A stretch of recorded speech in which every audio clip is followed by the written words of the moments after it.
Dospívali mezi dvěma kulturami, naučili se překračovat hranice stereotypů a našli si vlastní cestu životem.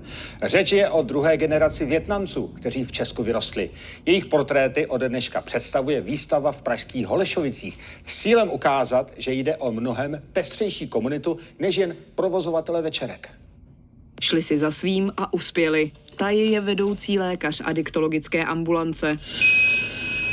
Byl jsem od toho odrazován od rodičů. Dokonce mi rodič nebo svým kamarádům dlouho říkali, že jsem neurolog. Ilustrátorka Bao v uplynulém roce vydala komiks a uspořádala výstavu. Můj táta říkal, že stejně si pak vezmu manžela a budu následovat jako jeho šlepěje. Dalibor má už 10 let firmu, která pomáhá najít práci studentům a absolventům. Státnice, obhajoba a ten den jsem vlastně spouštěl tu aplikaci. Tady jsem ukončil vlastně své povinnosti vůči rodičům, dokončit tu školu, kterou jsem jako nechtěl studovat, ale dokončil jsem to a už mohl vlastně dělat to svoje. Narodil se v Mostě, oba rodiče hodně pracovali. Po jejich rozvodu se o něj staral otčím. I tak si s matkou udržel dobrý vztah. Ten kvalitní čas si s náma jako vždycky jako udělala, jo? Že nám prostě jako naslouchala. Nestratit kontakt s dcerou se snažili i rodiče Bao, která se narodila v Chebu. Vyrůstala ale s českou chůvou, jak říká babičkou. Jí v dětství považovala za rodinu. Ona mi dala vlastně to nejhezčí dětství, co jsem mohla mít, protože jsem si nikdy nepřipadala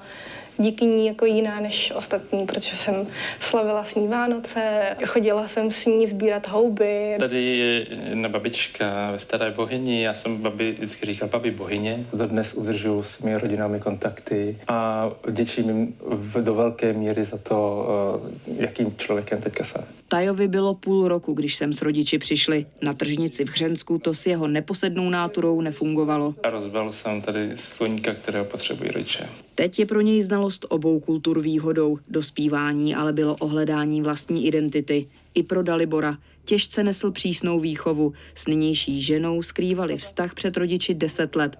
Teprve pak jim povolili zásnuby.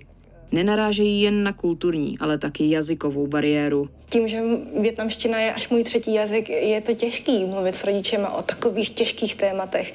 Já častokrát jako si musím připravovat nějaký slovníček. Bao poznala své kořeny skrze umění. Odráží v něm třeba téma sebepřijetí a vnitřní síly. Příběhy druhé generace Vietnamců žijících v Česku teď vypráví výstava v pražské Holešovické tržnici. Jejím cílem je narušit stereotypy a taky prohloubit vzájemné porozumění.